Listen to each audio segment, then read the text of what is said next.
Hello and welcome to the Dames for Games Spring Showcase. I'm PinkFairy Blossom, an award-winning content creator, media host, variety streamer, and community builder behind The Garden, a space rooted in kindness, creativity, and meaningful conversation.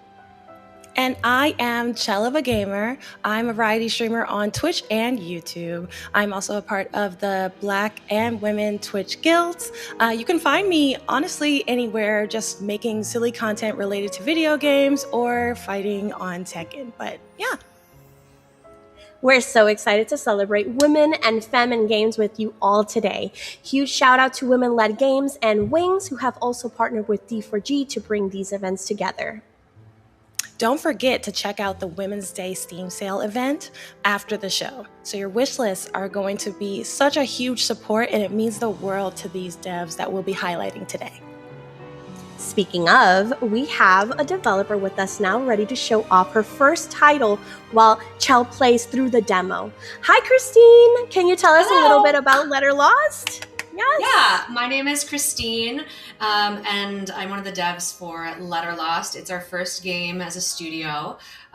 It's a totally normal post office game where nothing weird ever happens. You do come from a theater background, which I find so fascinating. How did your experience in theater influence the way you approach creating this game? Yeah, I think I really look at games as art, theater as art. I mean, a lot of things we see around us are art that we may not immediately think of as such. And I'm really fascinated by the different ways that we can tell stories in innovative ways. So I own a theater company. I'm a professional theater company, and Wow. we like to do weird shows that feature women, and we just find it's a really cool way to get people's creativity going, and that sort of philosophy came really deep into this game too. That's amazing. You also, I did read you do also voice Liv in the game. Now, can you tell us more about Liv, who she is, what role she plays in the story, and what it was like bringing her to life through just voice acting? Yeah, Liv is the only voiced character in the game, and she is your benevolent boss who only wants the best for you at all times. You realize pretty quickly that not everything is as it seems when you get into the post office, that maybe Liv has some different goals in mind. As you can see, everything's normal in the post office on stream in our normal dungeon post office. That's where they all begin, right? But you really start to wonder, why is Liv there? Is Liv who she says she is? And so that kind of ambiguity was really fun to voice. I have a sound studio in my house, and so my husband, who's the composer, and I just go down and I'm just really mean into the mic, and it's really fun. And so we have a good time. I love that. Yeah. Amazing. I have one question though. I'm surprised that there's a whole dungeon here when the game is called Letter Lost. Can you tell me what maybe inspired you to add that type of twist, or do you maybe pull elements from other types of games? Like, I would love to know more. Oh yeah. Well, of course, every job you begin, you wake up, you're in a dungeon. So we really tried to bring real life into the game. And as you can see, you can't get into other people's cells. That would be really inappropriate. So, we had a lot of fun. We wanted to immediately be able to subvert expectations by bringing you right into a place you don't expect. The game has a lot of cozy elements, and we love that, but also we call it kind of a dark cozy game because there are horror elements to it as well. So by dropping you into this place you don't expect, I think it immediately gives you sort of that disconnect of, wait, maybe I shouldn't trust everything I see or hear in this space. Interesting. Okay. A lot of our inspirations, Firewatch, Inscription, Papers, Please, dystopic work sim, escape room. One of our devs is like a real life escape room designer, so he just that's what he does for his job. So that's amazing. That's awesome. Actually, I know, it's like, wow, that's cool. So of course he builds all these puzzles, and he's like, this is child's play, and we're like, I'm kind of confused, so we kind of have to find the middle ground of like, we don't all design escape rooms, so right. Dream job right there, honestly. Yeah, it's pretty cool. At least here, just in general, now that we're like looking at the gameplay for Letter Lost, like, how would you describe the overall like narrative and the themes in general? Like, the emotions were most important for you to explore. Like, what were some areas that you could talk about within the game that you feel are important and did bring you some emotion? Yeah, I think the fun thing about the game is that it is very multi-genre. It can be kind of hard to put it into a single box. Narrative is really big in the game. There are a lot of different storylines. Actually, in the demo, you can play, I believe, 5 storylines. Wow. It really takes you exploring, talking to the people that you see, exploring the things in the post office. But you can get to some really weird places in the demo. Sometimes I watch people's streams and I'm like, that's available in the demo? Oh my God. Oh, wow. Yeah. So, awesome. So narrative is big. There's a lot of writing in the game. There's a lot of reading in the game. But it is also a work sim. So you have post office upgrades, you're sorting mail, there's a management aspect to it. And sometimes people play it solely as a management game, which is kind of fun. There's a lot of secrets to be found. And so there's, in that way of Outer Wilds or Animal Well, it's like, if you look, you're going to find cool stuff in the game. So there's a secret aspect. There's some other secret things I can't say yet until the full game is released. Yeah, but, of course. You know, in terms of the larger themes, though, like that's the gameplay style. In terms of the larger themes, you're immediately going to pick up on within the game a lot of mystery, a lot of ominous ambiance. Right. I'm definitely feeling that.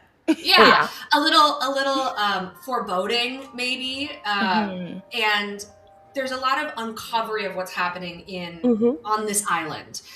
There's lore hidden all over the post office about the different businesses and the different people and the different districts, and so there's a lot of just sort of passive world building throughout that you can kind of understand this world more and more. But there are multiple endings to the game, and there is like an end point. Yeah, it's not just this open-ended thing. So really you can play the game however you want, and you can sort of pull at the strings that are interesting to you. If there's a storyline that feels really interesting, you can follow that. If there's one that isn't, you don't have to. So I think that's a lot of the joy, is you can uncover what you want to uncover and follow the threads as you please.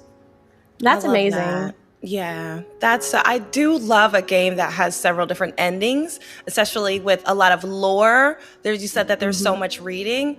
Oh, I can see myself getting lost in this. Oh yeah, same. It's also the fact that everything is like based off of also viewed kind of like a cozy game, but it also has that mystery type of scary vibe to it, which I love. Like, it's funny because you guys could see everything's pink and cute here, but I play horror games too. I love horror games, okay? And that's the funny thing. Everybody doesn't believe me on that, but I'm always playing crazy games on that. So I really, I could see myself getting connected to this game so quick. And at least for someone discovering, you know, this type of game for the first time, like, I could see myself seeing this, but for somebody that has never ever got into a genre that's like, that could be described like cozy, but it has a lot of mystery, and it might be scary at sometimes as well. Like, how could you describe it to somebody that just discovered this game? Yeah, we went to a lot of conventions. We went to PAX, we went to DreamHack, so we got used to our pitch. We use the phrase dystopic work sim, escape room puzzle, and dark cozy. And that just is a lot of genres. But it's, again, it's sort of something... Actually, let me put it this way. One of our marketers was like, Nancy Drew for adults. The Nancy Drew games from the 90s and 2000s. But it definitely has a scarier vibe. But that sort of exploratory mystery vibe in a 3D environment. That is amazing. That is amazing. And at least, is there anything from your background? Because like you did explain, you do have theater background as well based off of this. You also live in the game. Was there anything that connected you with your background in real life to this story that created this character? I mean, this is definitely a type of game that I would play for sure. I play a lot of genres, but I love being dropped into a world and it's like a sandbox where you get to kind of explore what you want. I really love that. But I love playing a villain. Antagonist. Liv is multifaceted, you guys. It's just... she believes she's the hero of her own story. I love playing these kind of characters that are... I'm actually playing a character right now in a show that is really similar to Liv. There's even some lines that I'm like, that is a Liv line that I'm saying. I love that. So I love that. It's fun to find that crossover. But I also love, the vibes of the post office. It's got this kind of like 20s, a Gilded Era vibe. Our main artist, Bailey, has just done an incredible job. Amazing. Of sort of building out this ambiance of this almost Great Gatsby style vibe. which is really fun. And it's cool because she and her husband are working on the game. Her husband is our main programmer, and then me and my husband are working on the game. He's the composer. So we're just such a nice little pile of fun people who make stuff. Beautiful. I love that. See, and it's always the group of people that love what they're doing, that do amazing work, which I always love. But I do have a final question though, and this is a question everyone is curious about. When can we expect the release, and where can people follow along, wishlist this game, or support the project itself? Yeah, so the game is planned to come out in May, full release 1.0, and you can wishlist us on Steam. You can find us on almost all social media except for X, because I don't want to be there. Yeah, and, that's totally cool. I love that. And you can wishlist us on Steam, though, and you can play the demo, and the demo is a microcosm of the game. There's a lot to find in it. There's a lot to explore in it. So if you want to get a sense of what the game is like, the demo is going to give you a lot of stuff. And then the main game is going to open up some wild things that you couldn't even imagine. So that is amazing. And honestly, thank you so much for, sharing all of this with us. And it's really been such a joy learning more about you, the game, and the love behind it. I can't wait for everyone to experience this. We'll definitely be keeping an eye out for what's next currently. And honestly, thank you everyone again so much for joining us for this edition of Dames for Games Spring Showcase. Sorry. It's okay, don't worry. I was We're just chilling. We're just chilling. See, but the game is actually doing what it's got to do. It's doing what it's got to do. In here, I was invested in the story. I'm just like, yes. Go on. Mm-hmm. What happened to her daughter? We have to find out. Yes. Red hair. Okay, write that down. But yes, I'll definitely make sure that I have this wish listed. Don't forget to check out the Women's Day Steam sale, y'all, and wishlist your favorite titles. Maybe this one, possibly. Also, Dames for Games is running a fundraiser to gather support for their future showcases. So make sure that you consider donating. Your contributions really do help all of the devs that are involved in these showcases and all the hard workers that are involved in this. So thank you so much for your time. And don't forget, I am ChellOAG Gamer. You can find me literally anywhere. And thank you so much for watching. Yes, and I'm PinkFairy Blossom. You can find me on Twitch, TikTok, Twitter, and Instagram as PinkFairy Blossom, where I stream cozy games and spotlight indie creators as well. And again, thank you so much for being here with us, guys. Thank you, Christine, as well. Now I'll hand it over to Destiny to start the show. Take it away, Des.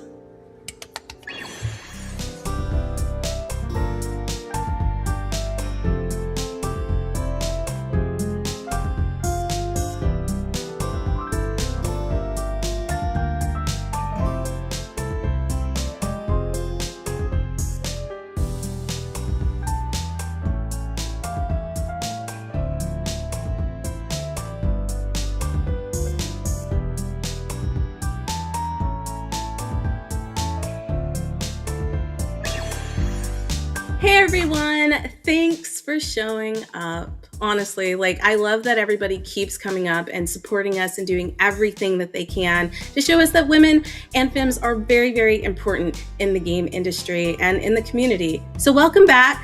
It's March, it's Women's History Month, and we had to show up and show out. So this is our Dames for Games Spring Showcase. My name is Destinee, and I am your wonderful hostess with the mostest, but I also run Dames for Games as the founder and director.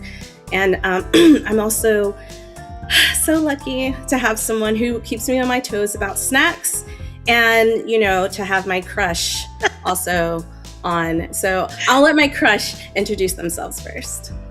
I mean, that could be anyone at this point, Destinee. No, it's me? It's definitely you. It's definitely you. Yes, I'm Snack Chick. Yeah, she's snack chick. She knows who she hello, is. friends. I'm Samantha Béart. I'm an actor based in the UK. You might know me as Karlach in Baldur's Gate 3. I'm also now in Star Wars The Old Republic, the forthcoming marathon. That might be out already, 5th of March. That's when it comes out. And the upcoming Fading Echo. Jasmine Bular, a woman, a femme, has written that, and indie studio New Tales, and so I'm here to plug that as well. And if you want to know more about the industry, I have a series of interviews with folks called It Takes a Village, which I'm also taking to GDC and PAX East this year. But super busy. But I'm trying to keep it in very short, but it's nice to be busy, and it's lovely to be asked back again. Thank you so much. I really appreciated it. I'll hand over to Snack Queen over here. Yeah. Yes, Queen. I like that. Snack Queen. Hi, I am the resident Dames for Games Snack Queen, AyChristene. And I, again, don't have any snacks, but we're going to just leave Des alone about that, okay? But I'm super happy to be here. I'm a content creator advocate, mental health advocate, constantly, as you guys know, working on global domination. And I love working with Dames for Games to spotlight women and femme individuals. I want to make sure I say that right. No, okay. Yes. And femme individuals in the gaming industry. Because I love what we do. And I'm excited for what's in the show. I saw some of the trailers and I know you guys are going to love them too. Oh, we have so much. I think we went above and beyond with this show. We have a lot of games, a lot of trailers, a lot of spotlights, and we couldn't do this without our partners. So I want to give a shout out to Wings. They're incredible. They're the ones hosting the Women's Day sale on Steam. If you don't know, now you know. And also Women-Led Games, who helped put together the pre-show you saw earlier with PinkFairy and Chell, and one of the developers behind Letters Lost, which I hope you check out that game. It's so cool. It's so spooky. And she just does a great job at voicing the character, which we also have some amazing people in here who voice a lot of really cool characters. And since this showcase is happening March 6th, then that is out and you can go check it out right now. We also want to give a shout out to I had a brain fart for a second. We also want to give a shout out to our broadcast partners who have continued to rock with us for the past 3 years. IGN, Twitch, GameSpot, PC Gamer, you guys are the best, all the love. And we're gonna jump right into this showcase. So grab your snacks if you have them, unlike Christine, and enjoy the show.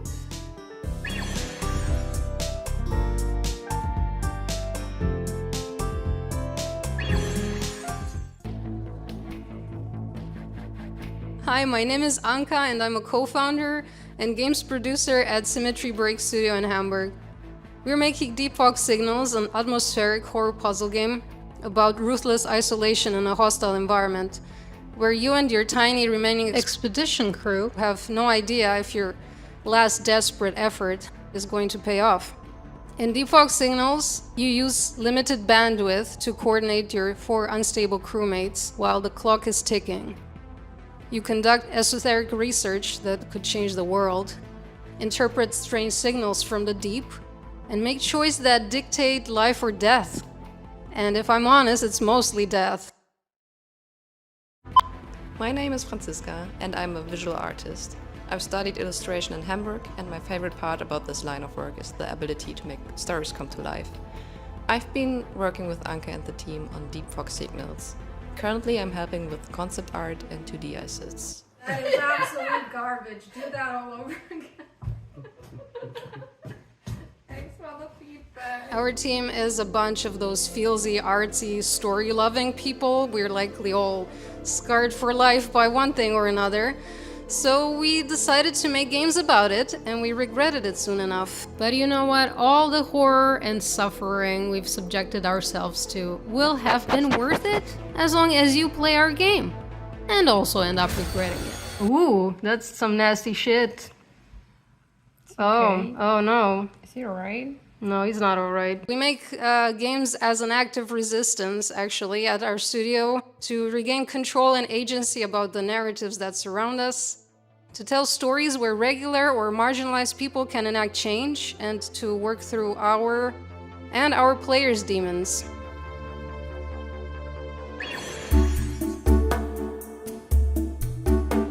I'm Ray. I'm co-art director and narrative designer of Tethergeist, a whimsical, cozy, yet brutal precision platformer. In Tethergeist, you play as May, a young rebel who, despite the counsel of her village elders, has struck out on a dangerous pilgrimage to a sacred temple called the Fount of Souls. For hundreds of years, May's people have used their powers of astral projection to travel to the fount.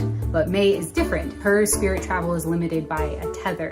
So while her peers can travel effortlessly to the temple in one trip, May has to take the long and hard way.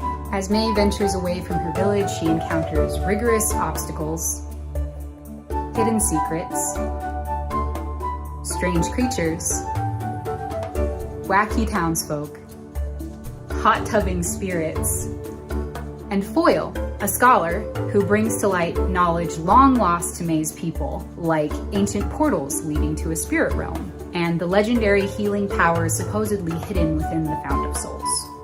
May's limited mobility and accompanying pain is inspired by our programmer's daughter, who has spina bifida, and myself, who has struggled for most of my life with chronic pain from endometriosis. Tethergeist is meant to be an inspiring story about overcoming obstacles despite our limitations. It's full of beautiful environments and cozy and encouraging messaging, which perfectly offsets the brutal, borderline masochistic, yet forgiving gameplay. The world of Tethergeist was inspired by Hayao Miyazaki and Avatar: The Last Airbender. The art was inspired by Gree and Hyperlight Drifter, and gameplay was inspired by Donkey Kong and, of course, Celeste. If that sounds like something you'd be into, you should go check out Tethergeist. It's coming to Steam and Switch in 2026, and we can't wait for you to play it.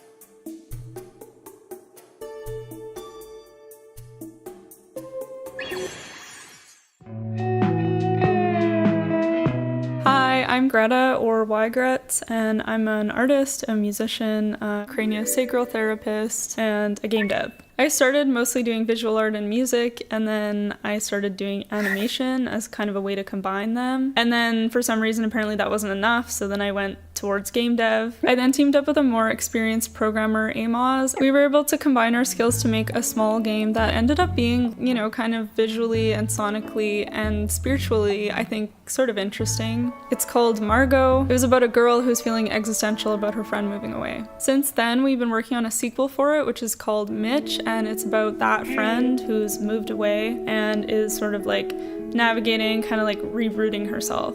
Since I'm kind of like artsy fartsy, like I really like the idea of like games as just like a medium for art. I like that they kind of allow you to like pull someone into a world and then hold them there for a while. It's definitely the most challenging medium that I've ever learned, but I find it equally rewarding. It also pushes me to grow as an artist, I think, because I've sort of realized the importance of like having a really sort of strong like artistic or emotional foundation to a project, like learning different ways of like how to hold on to that throughout kind of the long stages of development. Through game dev, I've also learned that I love to draw animal characters, and I've even been like dabbling in bugs on this game. Mitch is sort of set in the future, so the background is kind of that like humans have left and then sort of animals and bugs and stuff have sort of taken over the cities. And even though it's set in a city, it's more sort of about like reconnecting with like earthliness. I also learned that I love to make sound effects, and it's actually one of my favorite parts. I've been using a combination of modular synthesis and sampling. I love that it's kind of like a puzzle to like get the sound that you want. So you're sort of like chasing it with your skills kind of, and then, also your creativity. Oh, grain delay. Thanks D4G for all that you do. I love to see what the girls are up to, and wishlist Mitch on Steam. Have you ever had a meal that made you look at life a little differently? Good evening, chef. Could I please have some ramen? What if, in a cooking game, carrot slices reassured your guest and chili flakes gave them courage? This is Soup for Soul, where every bowl tells a story and ingredients actually fuel conversations. Hello! We are Peace and Quiet Games, and we are the dev team behind Soup for Soul. In our game, you run a quaint Japanese ramen shop, craft every bowl your way, and shape your guests' heartfelt stories with your cooking choices.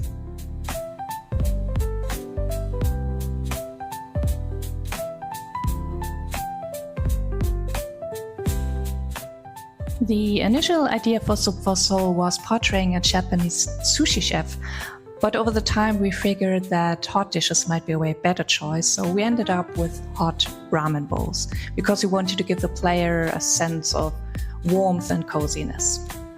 Another very important aspect in our game is that we bring strong game mechanics and a strong narrative equally together. I'm a story-driven game fan myself, but I tend to get bored very easily when the mechanics are weak or if there are never-ending cutscenes where there's no gameplay at all. So if you know what I mean and you agree, then Soup for Soul might be the game for you. We'd be super happy if you had a look at our brand new Steam page and gave us a wishlist. Our next milestone is to finalize a playable demo, so keep an eye on our socials to make sure you don't miss anything that's going on in our kitchen.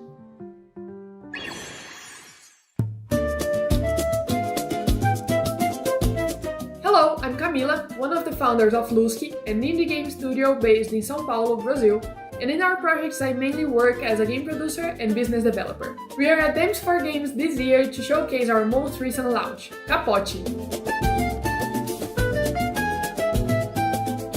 It's an online multiplayer game where up to 6 players play against each other in card games, inspired by classic Brazilian games we play with friends in bars here in Brazil. Hi, my name is Marina and I'm the art director and concept artist responsible for the game Capote. At the beginning of the project, we did an extensive research to find what makes Brazil a unique country in its culture and what we have in common with the global south. And with that, our game was born. A warm sunset, cold beer, a fun card game with friends, an experience that feels like home. Olá, tudo bem? Eu me chamo Paula, eu sou responsável pelo marketing do Capote nas redes sociais da Lusky. Desde quando a gente começou a criar nossas redes sociais, o nosso principal objetivo era construir uma comunicação mais acessível, mais verdadeira e mais próxima ali com o nosso público. Nas redes sociais, o nosso tom mais leve, mais humorado, nos aproximou dos jogadores e dos devs que nos acompanham. Isso foi muito importante para a gente conseguir criar e construir uma comunidade. E a gente começou a falar não de empresa para pessoa, mas como dev para jogador. Essa relação tem fortalecido a nossa comunidade e também deixando a gente mais próximo do nosso público. Capote is currently in early access on Steam, so gather your friends and find out who's the card game master. Thank you Dames for Games for the invite, and we can't wait to see other great games women have been creating.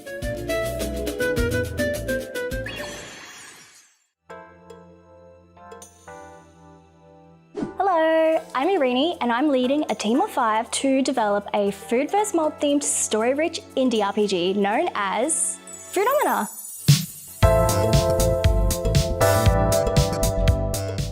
In Foodomina, you play as 2 personified food girls, Takoyaki and Tempura, in their cosmic battle against mold people. You explore a whimsical food-themed galaxy rich in flavour, adventure through cute towns, make food friends, and battle mold people in delightfully absurd, pun-fueled combat to save the universe from mold infection. But the mold people used to be food people, just like you.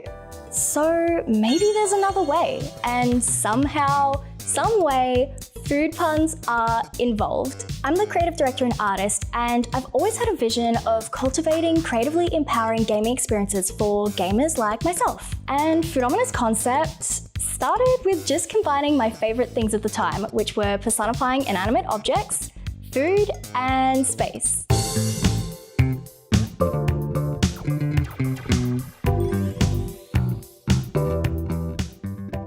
From there, it grew from wanting to take the dishes we love and turn them into fully realized personified characters and explore what stories they have to tell. And now we have a growing mold army of kids, artists, and gamers alike getting involved in development through playtesting, fan art, making their own food soners or mold soners, and even cosplay. Engaging with our community, learning about other cultures and history, and sharing a mutual love for food has given our dev journey so much fulfillment.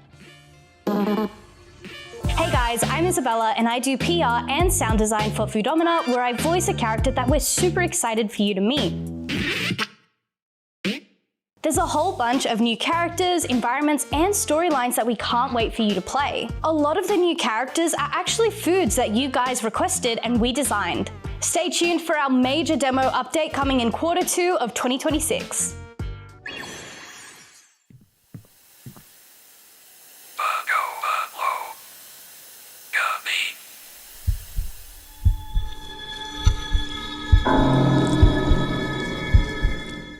Hi, my name is Masha Dragostayskaya. I'm the artist and art director of our small game Socket. Socket is a first-person psychological horror where you play as a social worker who obeys a law socket. According to your work contract, you are assigned to live in a house where you must uncover all the secrets of its residents and get to the bottom of a terrifying tragedy that happened many years ago.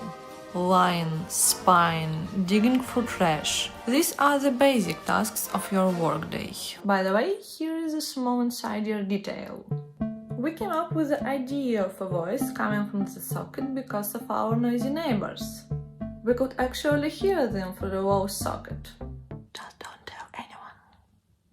In our game, we combine 2D and 3D graphics. I draw the characters from 8 different projections, which creates a sense of volume.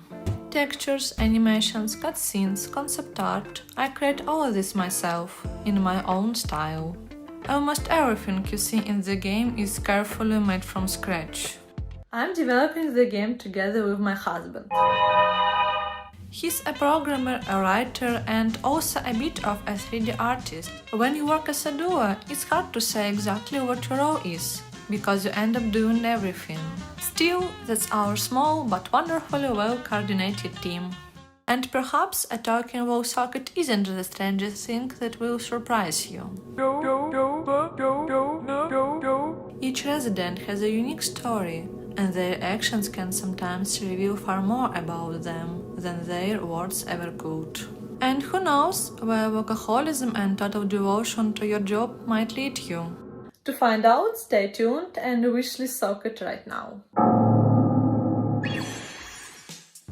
Welcome back. I hope you enjoyed all of those developer spotlights. I say this all the time, but I love getting a behind the scenes look at what it takes to create a game, because I think the general consumer doesn't know all the work that goes behind it, all of the editing, the voice acting, the building of the scenes and the story.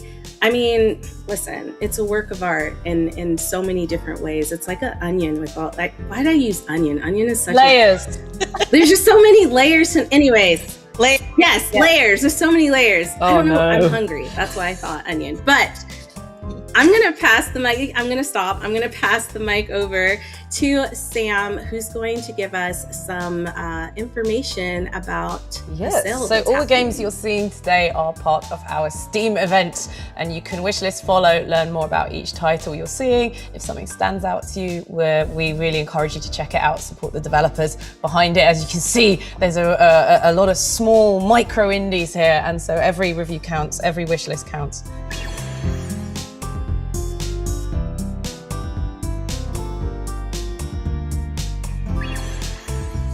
And now we're going to throw it to Snack Queen. Snack Queen. I love it. I think that should definitely be my moniker. Speaking of Snack Queen, and you speaking of Onion, one of the games I'm really, really excited about. Well, we have a few cooking games, so make sure you guys are watching, because I love food games, and there's like a few food games in this showcase, so let me know which one's your favorite down below. Anyways, I want to shout out our content creators and our streamers that are co-streaming, that are charity streaming for us. Thank you so much. Dames for Games is very grateful for all of the time you take to help us with our vision and with our organization. And speaking of, we are currently doing a month-long fundraising event, and you can support Dames for Games and everything we do by donating, or also showcasing the creators that are working with us on your socials. So thank you. You might find your new favorite creator on Twitch, just saying. I know I found a bunch that I now follow. But wrapping this up, because we have something very special coming up that we've not done before. We usually do interviews, but this time we're doing a roundtable, and we have some incredible individuals, some leaders of innovation that are going to sit down and have a very candid talk with us about the industry, their role in it, and what they'd like to see in the future. I was going to name them, but they're amazing, and I'm going to let them introduce themselves. So sit back, relax, and get ready for this conversation. You are not going to want to miss it.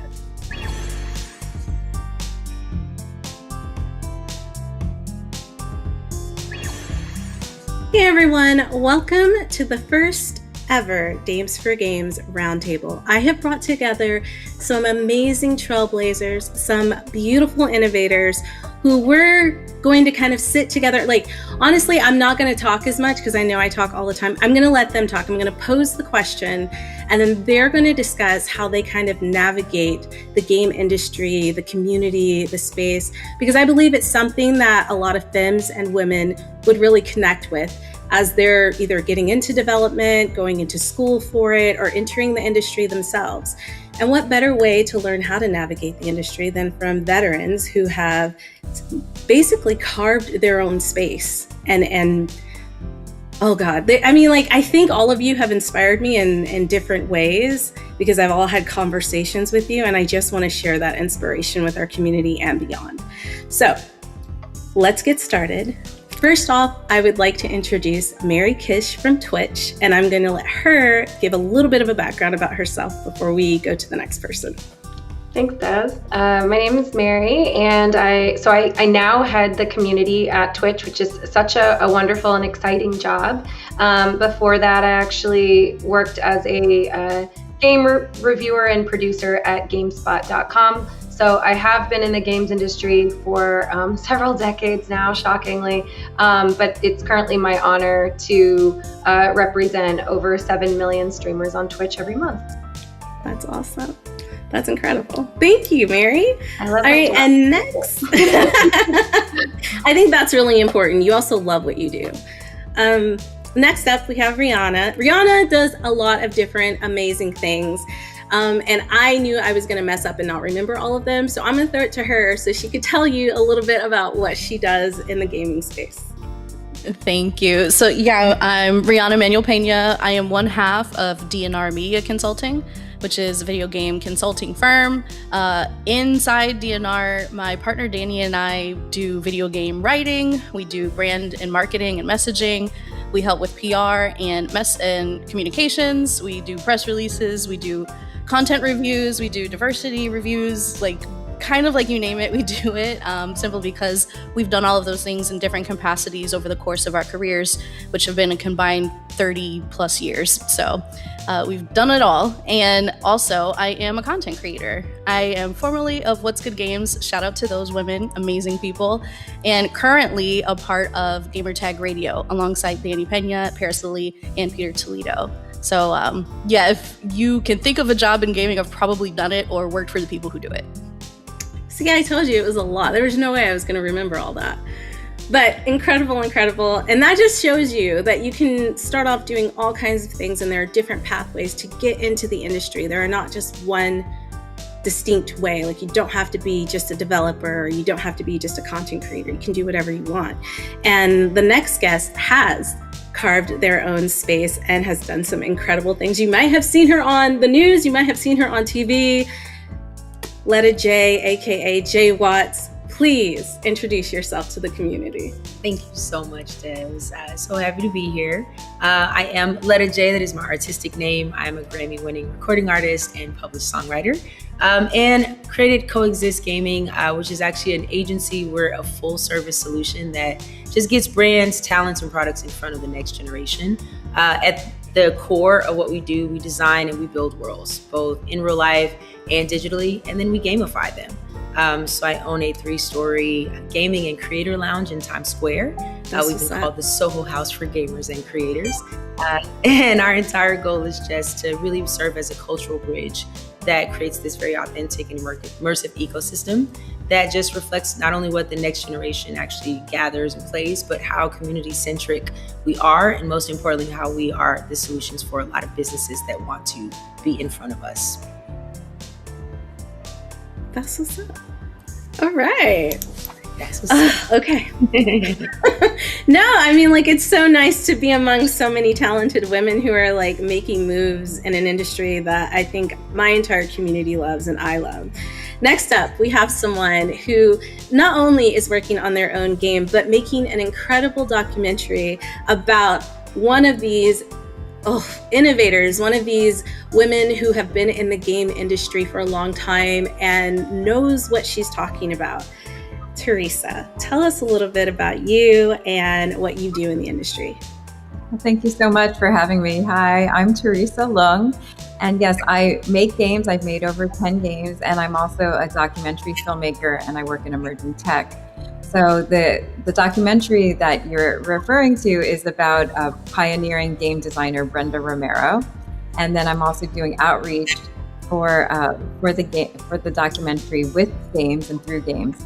And I do both serious games as well as entertaining games. So I'm super happy to be here. And I'm also an educator. I teach part-time at Vassar College. Nice. Hi.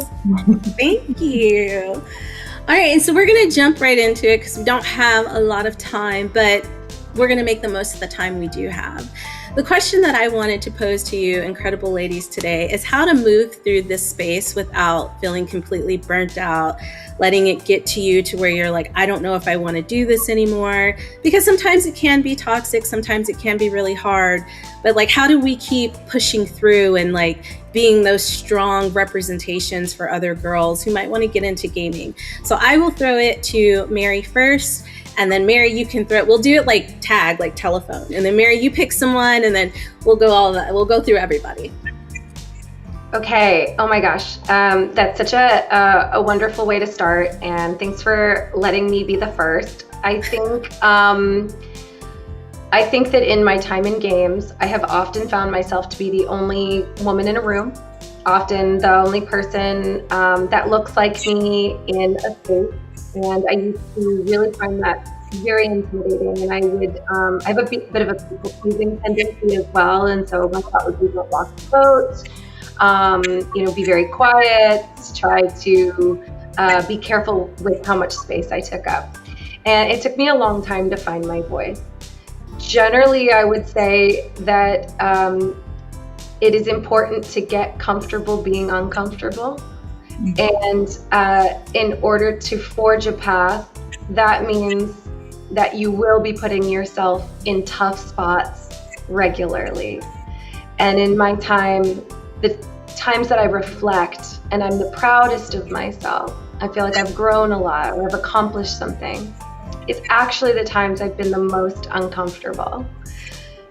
So it doesn't always feel good in the moment, but my advice to people is to love discomfort and to get really adjusted to speaking up, even when it feels a little uncomfortable, and sometimes saying the thing that you don't think is popular, and taking up that space unapologetically and learning how to do that for yourself, and reminding you that you don't forge a path just for yourself, you forge a path for everyone behind you. And so every time I'm a little uncomfortable and I feel like I'm doing something for the first time and I might make a mistake or I might embarrass myself, I recognize that there's probably a lot of girls and women in this industry that would love the position that I have, or they would love to be the next person in my position, and it's my job to make it easier for them to get there.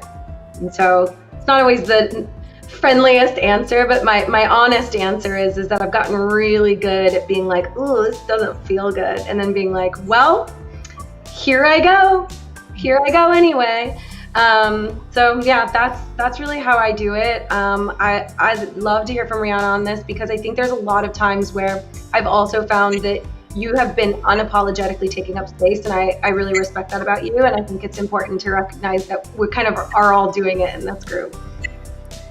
Yeah, thanks, Mary. And it's very true. We've had conversations about this too, where, you're not always going to have backup in the room. You know, something that I'm sure all of us have heard at some point in our careers, you know, we've got some time in is, you know, look for the helpers, or, you know, find somebody who will back you up. And there's a lot of times when there isn't anyone there to back you up, and there aren't people who will repeat your ideas so everybody knows it was yours and not the person who tries to take credit for it. And, you know, there's a lot of times we're out here on our own, and you know, especially folks in like Theresa's position or in Jay's position, where like no one's done what you've done, right? Like you have to figure it out for yourself. And honestly, for me, and because I've been in so many corporate roles and in so many more traditional work environments where I'm kind of just on my own, I've built my own board of directors for my career, for my life. And, you know, I have a legal counsel that is my really good girlfriend. I have somebody who helps me with branding and fashion and like making sure I'm showing up the way I want to show up and people are perceiving me the way I want to be perceived. I got a girlfriend who helps me with spelling errors and checking all of my comms. Like, you really do need backup for these types of environments, because in a lot of ways you have to be bulletproof, and it's not fair and it's not right, but it is what helps. And if you have folks that you trust implicitly, people that really just have your best interests in mind, they don't have anything to gain from your success or your failure, they really just want to see you thrive, hold to them tight and let them in. Let them know what you have on your list of goals. Let them know what you're trying to reach for, you know, what you dream of, and ask for help from those people. And unfortunately, you got to be careful who you ask for help from in your own realm. A lot of times it's better to look outside, look at other industries, look at people who are at different stages in their career, look for family, look for young people who have absolutely nothing to worry about right then, you know, like they're just very unfiltered and very candid, and can give you some really great insight as to how you're coming off and what you're trying to do, and if it makes sense to other people. Just check yourself and check yourself against folks that would really have your back or have nothing to lose by telling you the truth, because there are folks who can try to guide you, but they maybe aren't guiding you in the direction you need. They're guiding you in a direction that they would take, and it's not really what you're trying to do. You don't want to walk in anyone else's footsteps. You want to walk your own path. So that would be my advice. No, that was really good. My takeaway from both of you, right, before we move on to the next person, is you definitely have to advocate for yourself. Nobody's going to advocate for you the way that you're going to advocate for yourself. And build your tribe. And make sure when you're building your tribe, you're very intentional about the people that you bring into your life, whether that's personal, whether that's romantic, whether that's through business, right? Because I mean, all aspects of your life bleed into each other. A lot of people like to say, keep work at work and keep personal. But I mean, like come on now. It's not that black and white. It's never been.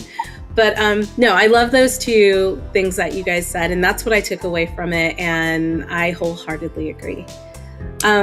Next up, Jay, please tell us how you navigate these spaces, because you've done a lot. You've gone on TV to talk about it. Like, you're constantly showing up. And I don't know if you've seen some of Jay's outfits, but girl is to the T. She shows up like presentable, beautiful. Like, I feel like when you walk into a room, people notice. And that's what I want you to talk about, like that confidence that you come with as you walk into these rooms. Yeah, and thank you so much, for saying that, honest, that acknowledgement, because I think a really big part of it is just kind of moving with intention. I say that we decide how we want to show up in rooms, and positioning yourself mentally first to just know this is the goal. This is why I'm going here. This is why I'm doing that. And I think everything starts with your mentality. So really embodying and understanding there's a reason I'm doing this, and there's a goal that I'm here to achieve. How do I want to show up in order to achieve that? And so for me, I'm very big on being your brand every day.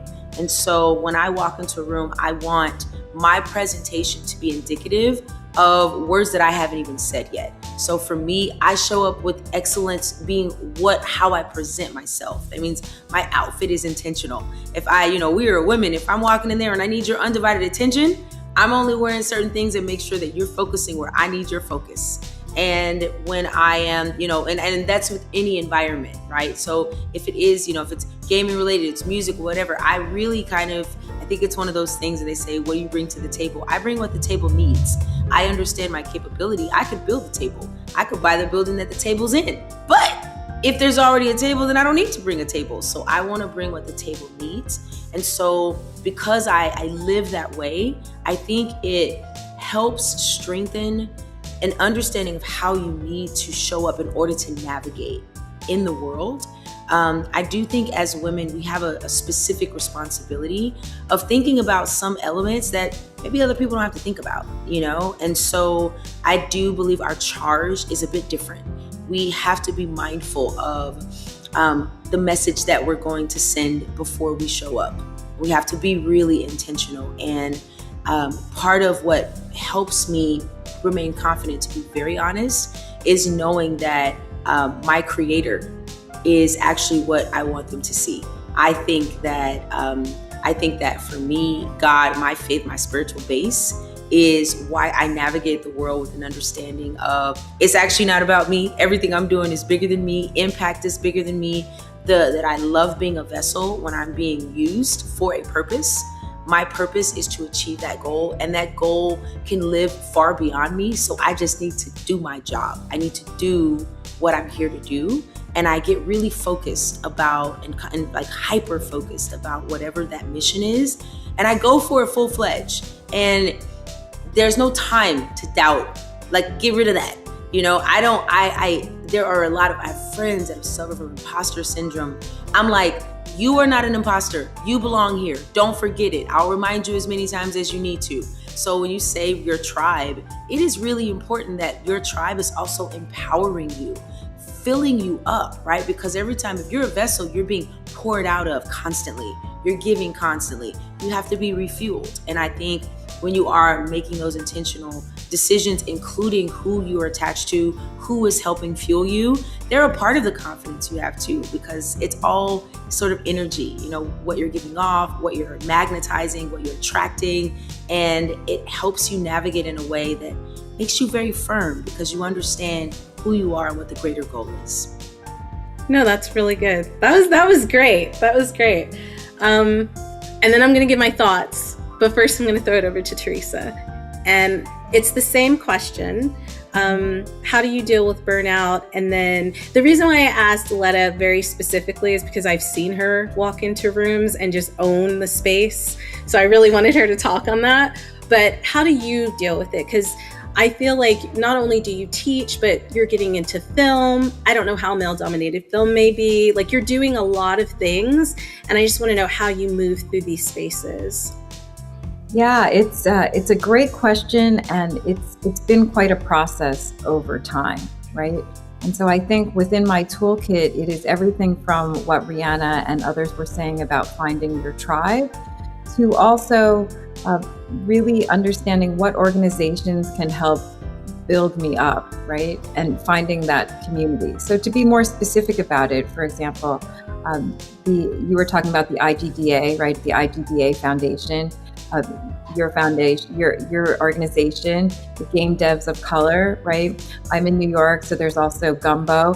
There are different organizations where there are people within, right? And it seems obvious, but when you take the time to connect, right? I've seen Jay before at events, right? We support each other. It's wonderful to see the other women in this panel. But in addition, it doesn't have to be just women, right? In terms of people who can support you. So it's very important to figure out who those folks are, right? So for example, I'll give a shout out to Gordon Bellamy. You may know Gordon, right? Gordon's fantastic. Gordon's intersectional. He lifts people up. And so I've been very fortunate that I actually went to a science camp with him years ago, and we reconnected over the years, and we helped to support each other, right? So it's somebody who's been in the industry, who can give it to me to tell me like it is, right? If I have to step up for something, if I'm being too shy, because sometimes I can still be shy, right? And other times it's like, no, I've done this, right? I've been in the room, like I can handle this. It is still challenging, but I believe it takes practice, right? It takes practice and it takes conviction. And so it's from leadership training, I've been involved with that, to also, so my to-do list for this year is I have to meditate more. right? So it's that self-care and that idea of how do you do less at times? How do you say no to certain things so that I can focus on my mental health, right? Or my spiritual and physical well-being. No, that's what's up. I love that. Okay, so to speak on what both of you said, for Letta, I feel like what you said, and you can tell me if I'm wrong, but like, I love the idea of you saying like, work with your strengths. When you walk into a room, be aware of what you're strong at. And if there are things that you're not strong at, it's okay to lean on other people to help. It really does we had Samantha on earlier, and she has a really great podcast called It Takes a Village, and it really does. It takes a village sometimes to build these incredible things. And Theresa, I love what you said about allyship. It's not just about women or femme-identifying individuals coming together and uplift what we do. I work with some incredible men, you know what I mean? And I know we all know some incredible men who have stood behind us and really pushed us in ways that, you know, we didn't think were possible. Guys, I just think that having you on today and you giving like your perspectives is really, really important. It was important for me, like listening to all of you. So I can't even imagine how valuable this information might be for someone young who's just getting into gaming, or someone who's just, you know, starting out, or someone who might want to get into gaming, but they don't see themselves in the space.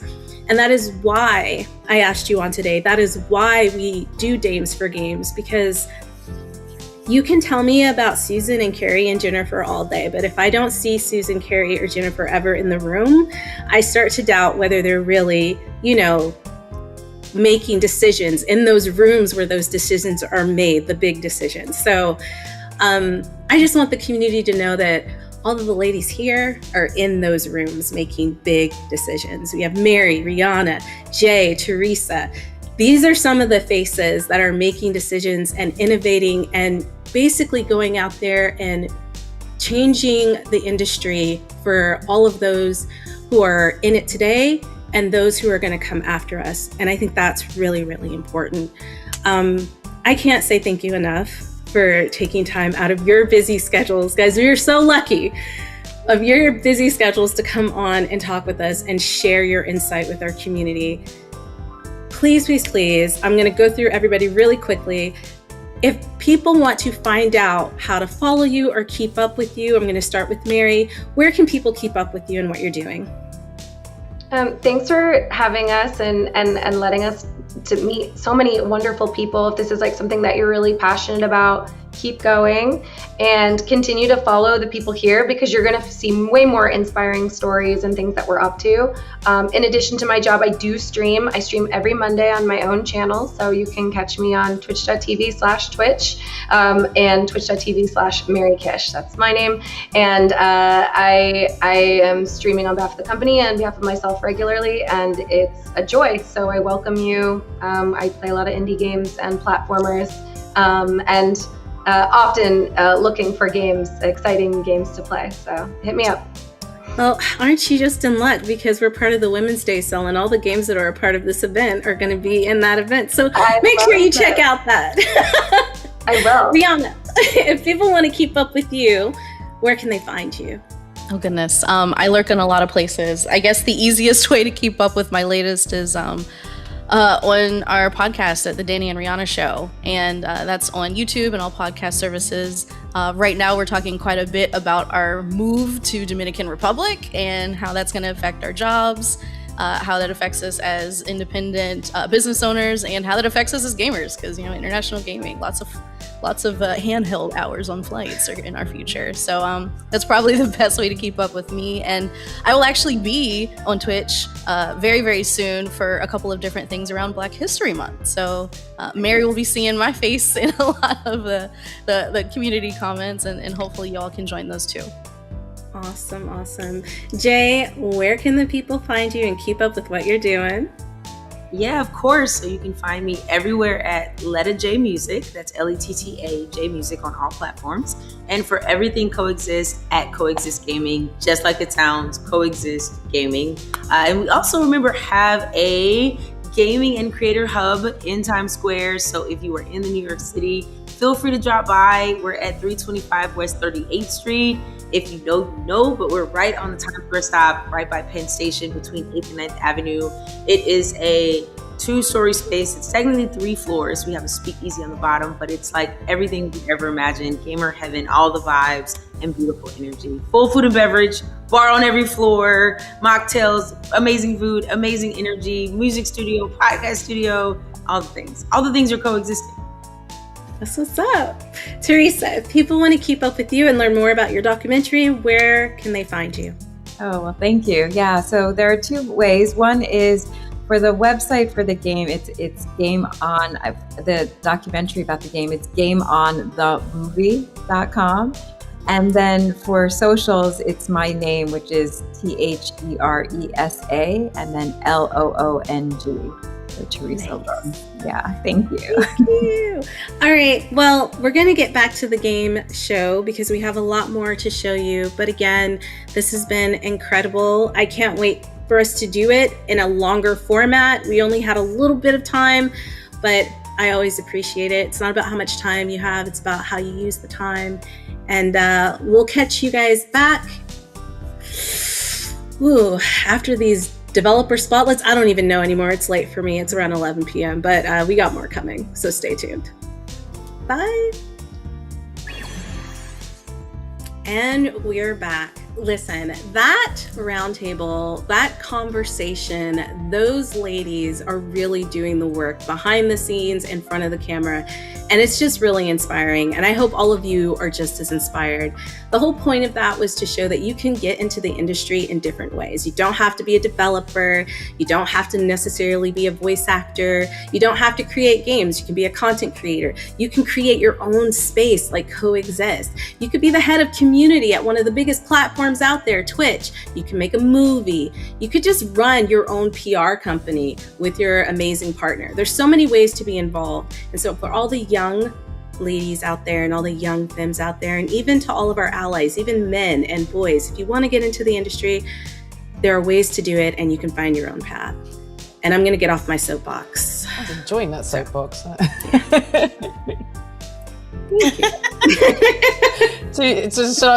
Hunger pangs again. I just wanted to shout out the 2 games about food in that first segment. We got Peace and Quiet, which is a beautiful cooking simulator with an art style that makes me yearn to return to Japan.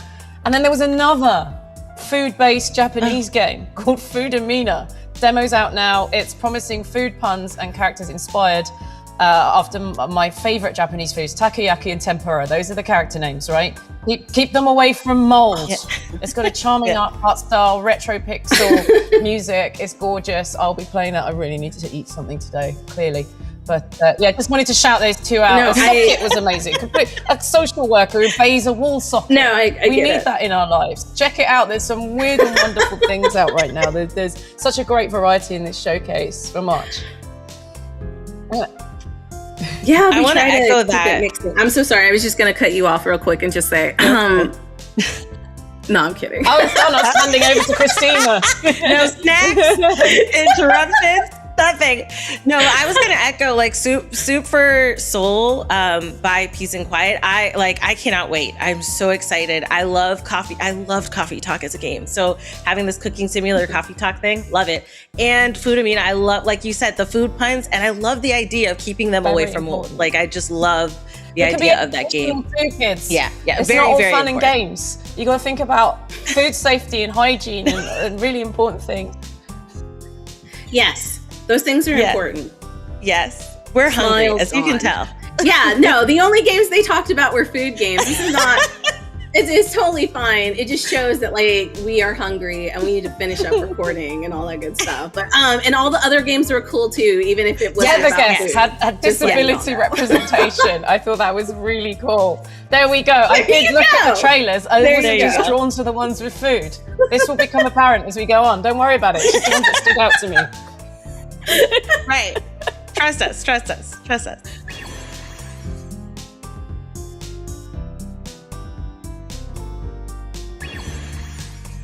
Hey everyone, Kimmy Arcanis here, and I'm excited to be hosting another Dames for Games showcase. Are we ready to dive into an incredible lineup of female and femme-led games, creators, and studios? Because I definitely am. So sit back, relax, and enjoy the vibes. Oh, and don't forget the sunscreen because this lineup is going to be hot. Nailed it.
Imagine a world on the brink of freedom from colonial oppression.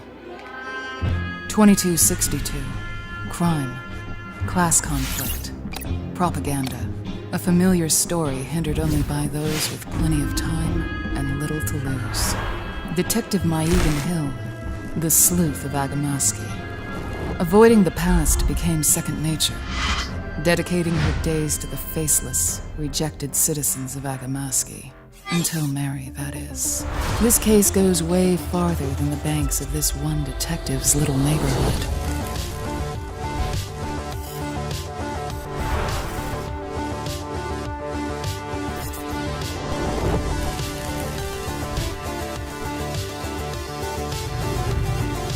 Life is all missing kids and cheating spouses, until a dame from the upper district barges in and changes your life.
Okay, wow. I don't know about you, but my Steam wishlist just keeps getting bigger. Hello everyone, I'm Krista from Wings, and I'm really excited to be here and to have once again teamed up with our friends from Dames for Games to shine a spotlight on some of the most creative, innovative, and just plain awesome games and game developers. In case you haven't heard of Wings before, Wayback Studios, founded by women and gender marginalized game developers. We help them grow their studio sustainably and get their amazing games out into the world. Because we know that teams like these are making some of the most exciting, creative, and commercially successful games out there. One of the other ways that we help celebrate women devs and their awesome games is with our Women's Day sale on Steam, which is back for its 4th edition and is happening right now, all the way until March 15th, and it is our biggest sale yet, featuring hundreds of games with huge discounts, new demos, brand new releases. You absolutely do not want to miss out. Okay, that is enough from me. Enjoy the rest of the showcase, and definitely check out the Women's Day sale on Steam afterwards.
Hey, it's great you're here. I'm Zina from The Right Words Games, and I've been working on Irene for our new game.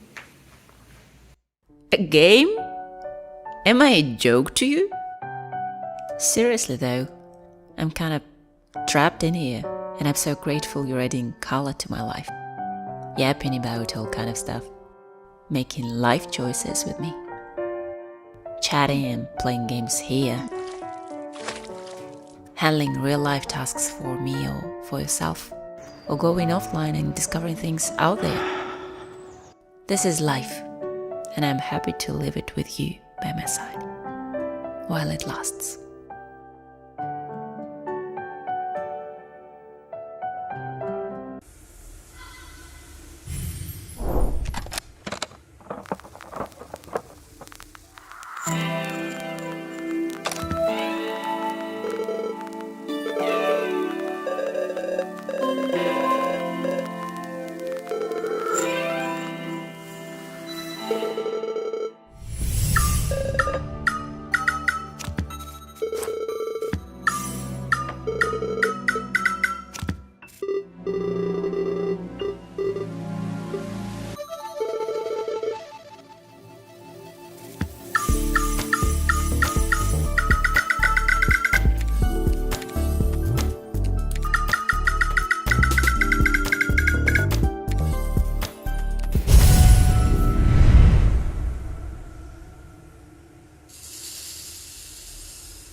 Open your very own thrift shop in thrifty business.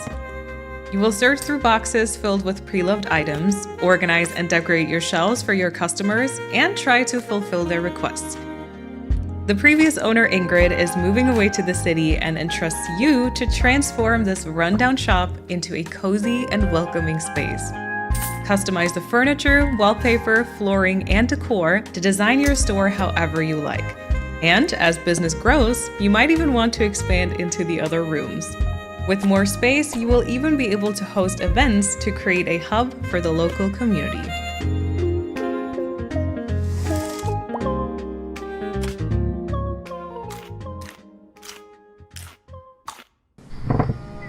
The tyranny of the nobility and the cruelty of the Church of the Holy Light seem to be unparalleled. The obsession of searching for pagan propaganda always ended with the execution of a woman. Among many voices, the one that resonated the most was a young villager with a fierce and indomitable spirit. They captured several saboteurs and sentenced them to death by burning. My beloved Christy. I burn with rage for not being able to bring her back.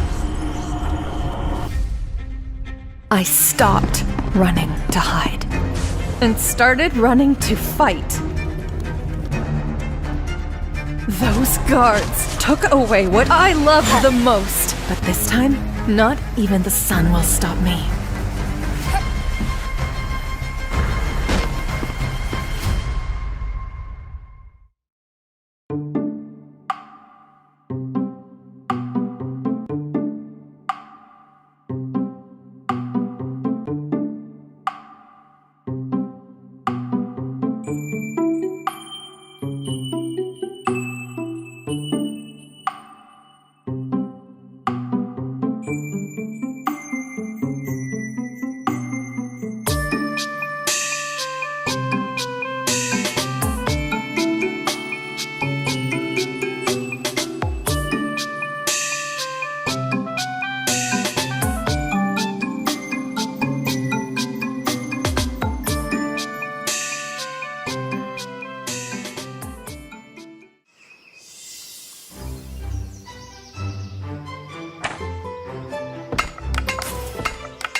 Hello everybody, my name is Julia and I'm also known as your favorite neighborhood night owl who loves to play indie games on Twitch. I am so thrilled to be one of your hosts for this edition of the Dames for Games Showcase. We've got an incredible lineup of women and femme-led games, artists, and creative teams to spotlight today. Now, I don't know about you guys, but whenever I get to watch a showcase, especially one hosted by Dames for Games, my wish list doubles. No, scratch that. It triples. There are so many incredible games out there with so much heart and soul and originality that these showcases are the absolute perfect platform to show that. So whether you're here to find your next indie or just celebrate all things creative, you are absolutely in the right place. So let's get into it. So we're back. I went and got food. You didn't get me. I'm lying. They know I haven't. I've been sitting here Even all the time. Where's mine? That is exactly. See, this is the problem. Everybody expects me to bring all the food. You know what? I'm just going to be quiet and let you guys talk about your favorite picks out of what we just saw. Well, Whoever wants to go first. Yeah, I'll go in Kitty Haven. Oh my gosh, it's so cute. It's so kawaii, and you can make a little haven for the little meow meows. I wrote that down because I was like, that is, you laugh. yes, It's a technical term, Destiny. They're so It's a cute. technical term. Thank you. Yeah, it's very technical. I loved it. Right, yes, very professional, very stoic. I love, I saw it immediately and I wrote it down. I was like, that's one. And then Odd Jobs, it's like Human Fall Flat meets Party Animals. And I love those physic games where it's just room for chaos. Chaos and fun was with the your word I friends. wrote down on that trailer when that car just knocks a koala down. I was like, okay, now this is real. This is very serious. They stood out for me too. And in addition to that, Whisker Watch. I think we've got some animal stuff going on, haven't we? Food, I love then the fact animals. that cats There's a slap theme each other going. to give each other inspiration. That's certainly not what I've seen in my experience. But it involves strategic barfing, tactical pooping, and high precision hairballs. What is there not to love about that? That looks fantastic. You customize your appearance. There's a sort of dress-up element as well as an RPG thing. And then another one I liked, which wasn't cute at all, was Crimson Tale, first-person narrative puzzle game featuring Elizabeth, who's a trans lesbian vampire. Not very often you get to say that. That's pretty cool if that's the sort of representation you are looking for. She is there to fight oppressive nobility. There are past lives. There's vengeance. It sounds great. There's something for everyone. That's what I love about that. So again, another loads of variety in this section. I think they should definitely hire you to do the voiceover for their next trailer. I think. Listen, and even be in it. Let me connect you two after this. Let me just connect y'all, and you too, girl, for the kitty cat and the pow pows. Yes. Yeah, I'm trying to get everybody in. But I hope you all have enjoyed the trailer section and the developer spotlights at the beginning of the show. We have so much more coming through, but remember, all of these games that are featured in the showcase are in the Wings Women's Day sale. So make sure you're writing them down, make sure you're wish listing, and if they're out, make sure you're buying them. It really, really helps these small developers who are trying to create something very special to share with our entire community.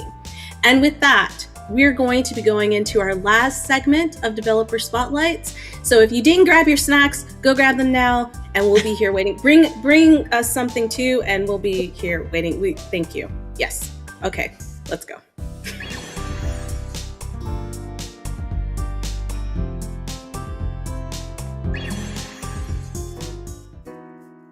Hello, we are Kitten Cup Studio, and we are the team behind Cappy Castaway.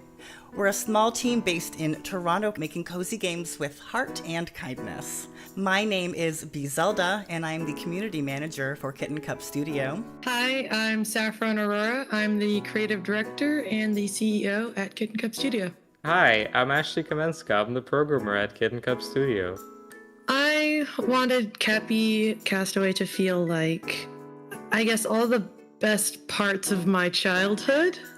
I think my favorite part of working on Cappy Castaway has been that we've been a very small, tight-knit team. Our approach to how certain features are made is sometimes more playful, or we take ideas that we have or things players suggest and sometimes just joke around, and in the end, sometimes it's something that's worth keeping. I love the naps. When Corby and Cappy are sleeping all curled up, it is my favorite. I'm a firm believer in having design intention and sort of what we're building. And we have so many Toronto details. The signs that's inspired by Honest Ed's, the Franz Diner pickle sign, the Elma Combo sign. I think in terms of real world places influencing the world of Cappy Castaway, it has to be High Park. That's where all of our characters come from, where a big part of the story comes from. And also the Toronto Islands, which also very much inspired pretty much the entire shape of the island. Thank you for supporting women-led games and for being a part of this journey with us. If Cappy Castaway sounds like your kind of cozy, playful adventure, make sure to wishlist on Steam and play the demo today. We can't wait to welcome you into the world of Cappy Castaway.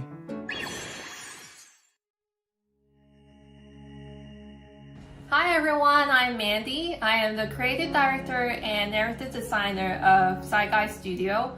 We are currently creating a game that's called Name of the Wheel, which is I'm going to introduce you. Name of the Wheel is a hand-drawn daylight horror narrative adventure that gamifies peer pressure and explores collective trauma. You play as a numbered cult member in Hope, where everyone wears the same smiley helmet, rules are absolute, and pain is framed as salvation. By day, you act as like the model cult member, participate in morally challenging rituals that slowly test your value. But by night, you become a hacker, exploring forbidden floors and also uncovering buried documents.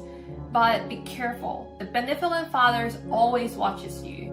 At the core of the game is the conduct system. You think it might be like a guidance, but it's actually like a monitoring device. This system branches the narrative, it alters character behavior, and it also triggers interrogations or some unknown punishments. What makes this game horror is from the peer judgment. You're haunted by something that everyone decides not to talk about. Along the way, you're guided by Elaine. She's warm, she's playful, and she's strangely comforting until one day she disappeared. And her absence forced you to face your tragic past. Will you conform in exchange for happiness, or will you face your guilt to escape? So if you're a person like a psychological horror fan who love like anime-inspired art, some kind of like a mixture of mouthwashing and thousand resist, I believe this game is for you. Thank you so much for watching. Our free demo is out now on Steam, so don't forget to try it out and wishlist on Steam. Thank you. Bye bye.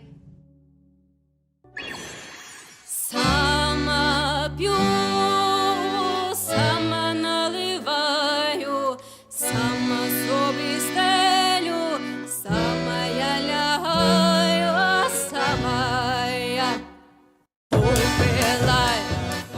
Hi, I'm Anna Wolf. I'm the art director on Stika and the co-founder of Eclo Studios. Hi, I'm Larissa Loh-Harabowicz, and I'm the co-founder of Eclo and narrative director on Stika. It's been amazing working with all the devs that have come onto this project. We started in a mass layoff, and we rallied together around the idea of raising funds for Ukraine, but creating a video game. That game is Stika. Stika is a stealth horror game featuring primarily Ukrainian folklore. It's based on a true story that happened to me at a youth camp in Ukraine. As someone raised in the Ukrainian diaspora, our culture was really important to us, so being able to focus on that has been really fun. Hi, my name is Katia Kolasa and I am a 3D artist for Stika. First time I heard about Stika was during a party when Larissa told everyone a crazy story they experienced in Ukraine, and we were all like, how about you make a game about it? And Larissa was like, okay, and they did it. And I'm just so happy I can participate in this process. It's very important to me. My name is Angel Joe, and I am a game producer on Stika. The Stika team is dedicated to meeting their team where they're at and growing and celebrating their people. Hello everyone, or let me say in Turkish, Merhaba, I'm Zeynep from Turkey and I'm a 3D designer in our game Stika. Hello, my name is Jennifer from San Diego, California. I am a 3D environment artist working on Stika. Hi, my name is Hannah. I was a programmer for Stika and I loved getting to play my part in making this world come to life.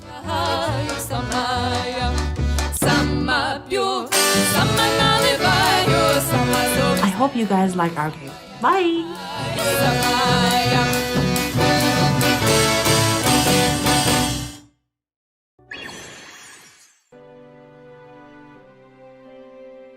Hi, I'm Melanie. I'm the art director and co-founder of Humble Reads, and with my partner Aurélien, we are currently working on Hades Legacy. Hades Legacy is a cozy simulation game set in the mountains. It's about caring for animals, helping a small village, and taking the time to slow down and breathe. On this project, I'm in charge of the art direction, and I create most of the visuals myself. That includes characters, environment, animations, UI, everything you see on the screen. Aurélien handles the narrative and programming of the game on the Godot engine. We've been working together for years, and that close collaboration between art and code is really at the heart of how we make games. Before Hades Legacy, we released Kamairu, a frog refuge, a cozy game about collecting frogs and restoring wetlands. That project really helped define our visual language. Soft colors, nature-focused environments, and a lot of care put into the small details. What I enjoy the most about being a game artist is creating worlds that tell a story. Little details in the environment, how characters move, how a place feels at different times of the day, all of that contributes to our players connect emotionally within the game. For a long time, I didn't work on cozy games. But over time, I realized that games need developers with many different backgrounds and sensibilities, and that there's a public for softer and meaningful experiences too. We had a lot of players at Gamescom last year telling us how relaxing our game was. It feels really special to know that players might find comfort, calm, or inspiration in something we created. Thanks Dem4Games for this opportunity to show a game. Please check out the demo and wishlist the game on Steam to support us. Bye bye!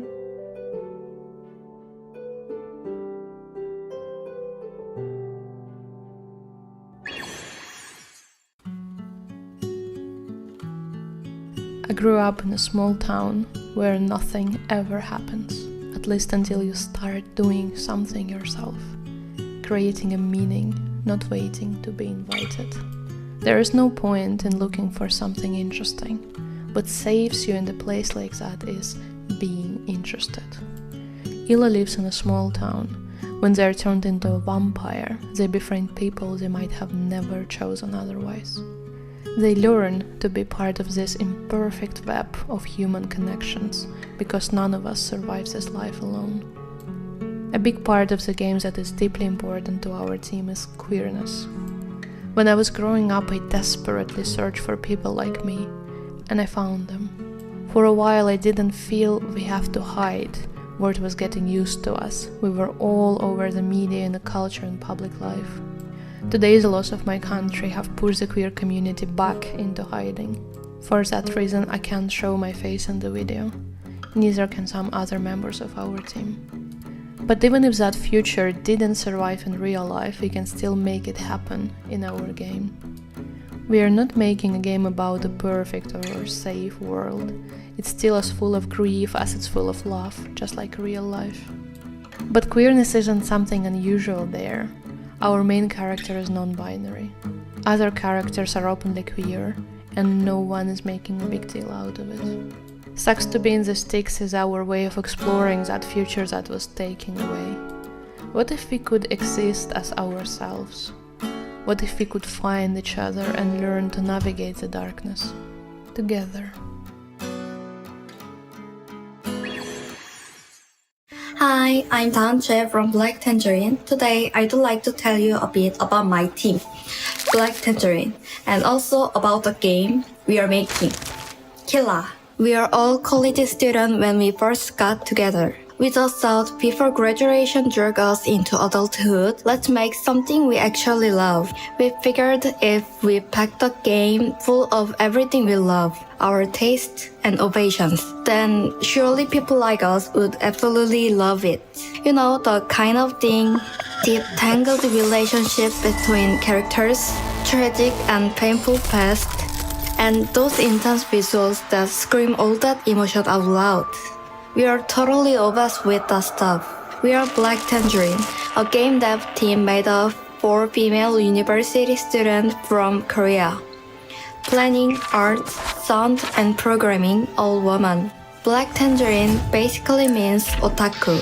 It represents everyone who secretly hide their intense tastes deep in their hearts. Our goal is simple: to make games for all hidden Black Tangerines out there in the world. Killa is a mystery story adventure game about Barala's journey to find and take revenge on La, the one who killed her master. Following the master's dying wish, kill the La. You become Barala, track down the real La who killed the master, and choose how Barala's revenge plays out. So, do you like Black Tangerine? If you do, please kill the La.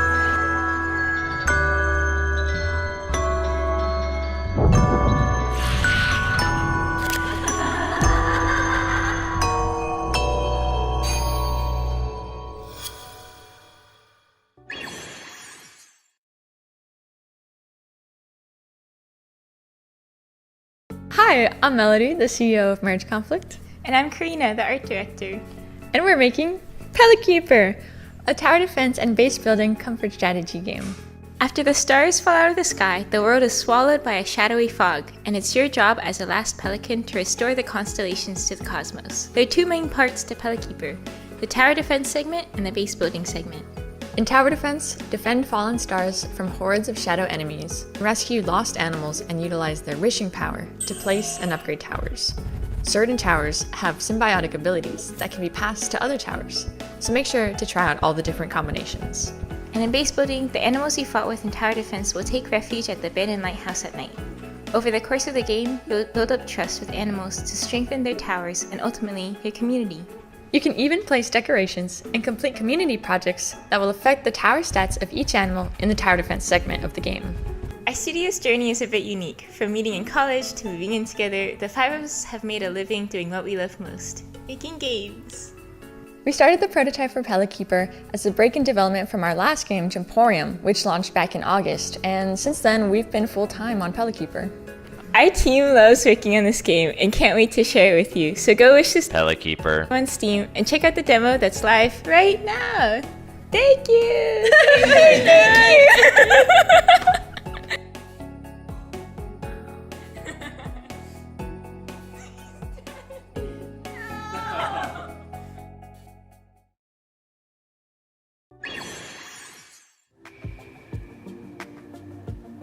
Hi, my name is Becca Saltzman. I'm the CEO and co-founder of Finji. We are actually working on a new project called Usual June. Usual June is a story about a young woman in a fictional Midwest town called Fen Harbor who can talk to ghosts. And as she discovers that she can talk to ghosts, a whole adventure sort of unfolds in front of her. Finji is based in the Midwest, and we love the stories, the urban legends, the weird histories that sort of imbue all of our towns. We wanted to tell stories about people we know, the sort of communities that we're in. We want to tell stories about those places, and that's where Usual June came from. And we hope our players will have an incredible time in all the action sequences and the combat that is, just scattered throughout the game, but also get to know June and her best friend, both alive and dead.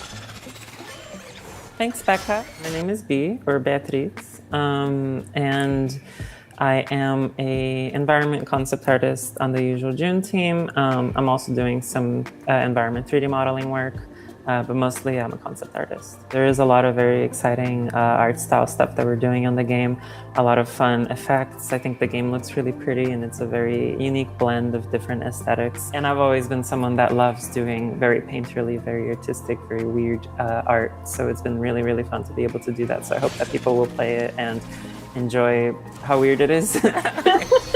I'm Audrey Schutte. and I am the creature concept artist on Usual June. I was an animal nut from the get-go. So, like, once you're obsessed with an animal's creature design is the next inevitable step. I think if I've done my job right, people are going to be a little disturbed and then immediately want a closer look. My hope is that, like, my work will elevate the rest of the team's work as well. It's genuinely a project that is made with love. So I think that's showing in the game.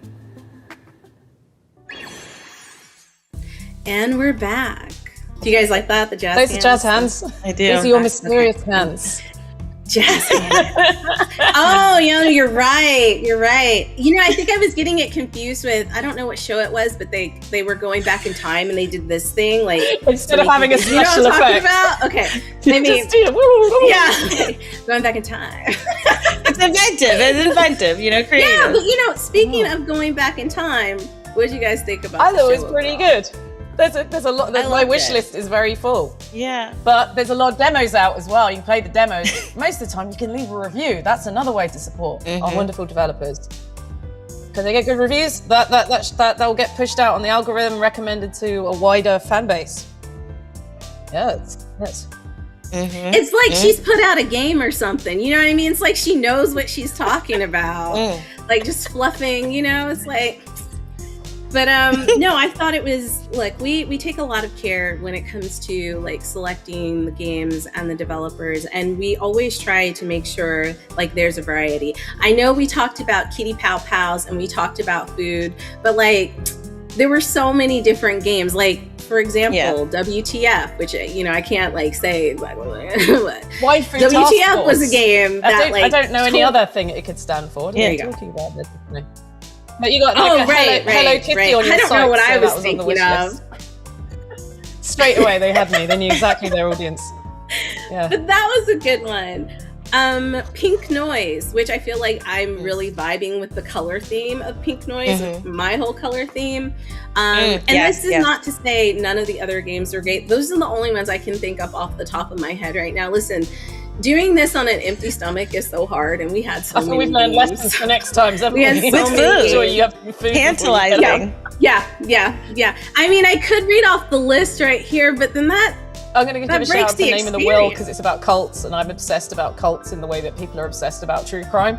So I really like that. I thought it was really cool. Oh, okay. I mean, like, I think that's good. Sleep. It's good sleeping stuff. And then we've got like Killer. I thought for Killer, the Korean studio. The art style is so beautiful on that. It's like a cut.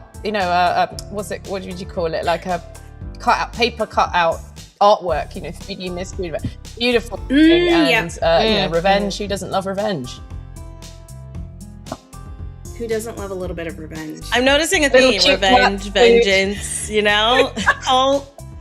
Food. At least we stepped away from food and cats. Okay, now we're on to something new. Now we're on to vengeance. What happens if you don't get food or cats? Revenge. Yeah, exactly. I love our showcases because I do honestly feel like there is something for everyone, whether the type of game, the genre, the niche, everything. Like, I know I was shouting out the cute and cozy games because that's where my heart is, but there are some fun, like, horror games. Like you said, Pink Noise, which is like a visual novel, like psychological horror thing. Also, Cappy Castaway. The minute the capybara chirped, I was like, that is what I need. I need a capybara. That's one of my favorite animals. They're so cute and adorable. So yeah, I love our showcase. I think there's something for everybody, and I love how you tried to get away from talking about cute stuff and you just went back to cute stuff. You're like, no, but there's like hysteria and like horror. Yeah, there is a lot of cute stuff. I mean, listen, cute can be like dark too. And we do have some announcements coming up later about some very cool stuff. Also on the docket, which is a really cool announcement, we are now our own nonprofit. That means we are not under anyone else. Dames for Games is standalone, and that's a really big step for us because, it takes a lot to build. It takes a village to build, and we've had a village helping us build. And you love the way I did that. Yeah, I know. It takes a village. But yeah, we're our own nonprofit. No, you do your bit, and then I'll do my bit. Okay. Come on. And but that's why it's so important that we do these fundraisers. We only host them around several times a year, and the lovely Christine, who has not said what she actually does with our foundation, I guess foundation's good. Anyways, what she helps do is I can't talk what she helps do. What she does, what she helps to do is lead all of our content creators. So if you're watching this and you're wondering how to get involved, hit up Christine. Bring her some snacks. Show her some cute, cuddly pictures, and we'll bring you in. But also a really quick shout out again to everyone who has collaborated with us on this showcase. Wings, thank you so much. As we've said multiple times, all of the games in this showcase are part of an amazing Steam event, and that's thanks to Wings. Also giving a huge shout out to Women-Led Games for helping us put together our pre-show. It's the first time we've ever done a pre-show, so we really hope you enjoyed it. And to all of our broadcast partners, because y'all are bae, like for real. Twitch, IGN, GameSpot, PC Gamer, we cannot thank you enough for rocking with us, especially right now through these turbulent times. Having your support means so much. And y'all, it's Women History Month. So I hope you're out there celebrating women. I hope you're out there learning about incredible women. And I hope you continue to support us because we have amazing things coming up. I'm going to throw it to Sam so you guys can follow her and see what she's up to. And then we're going to throw it to AyChristene so you can follow her and see what she's up to. So Sam, people want to know what you're doing, where you're going. So I am Samantha Béart over the social medias. Instagram is where I announce a lot of stuff, some really cool things coming up. We talked about Marathon, which will be out by the time this is out. Fading Echo is coming up, which has a wonderful female writer, Jasmine Beulah, who's also in it. And of course, Star Wars The Old Republic, which has been around forever and will continue to be around forever. Thank you very much. You can also catch me at GDC and PAX East with live versions of It Takes a Village, a chat show where we shine a spotlight on the people who make our games. So once again, thank you so much to everybody who put this together, whether you're Dames for Games or any of our other partners. We really appreciate you, and the developers, and for you for watching our community. It's been a real pleasure to come back on again. And with that, I will hand over to Christine. Well, thank you. I will take it. Now, I can be found at AyChristene, and my mom was Jamaican, so it's E-N-E, not I-N-E. It's E-N-E, okay? It's on the screen. It's not gonna be hard. Click it, follow me. That's where you can follow me on Twitch, TikTok, YouTube, everywhere. You can also check out when I stream to raise money and funds for Dames for Games, which we will be continuing our month-long fundraiser. So please check out Dames for Games, and that way you can support all of the creators. Shout out to our creators. Shout out to you guys. You guys really help to move us forward as well. And I truly appreciate everything that you do. And for our creator program team, who's got to deal with me adding everybody in the Discord group. So thank you. That's what's up. So again, thanks so much. Thanks to the D4T team. Thank you to the community. I feel like everybody has been thanked at this point. As well. If somebody hasn't been thanked at this point. Yes. Thank you. Thank you so much. Thank you so much. Also, thank you to Mary. You can't see her, and I do this every time. She's behind the scenes. She's helping record things. She's our producer. Yeah. But yeah, that's it. I'm not going to keep anybody any longer because I know we're all hungry. So with that, make sure you stay tuned, check out the Wings Day sale, watch us for our fundraiser, and keep up with us on our socials so you can find out what we're doing next. See you later.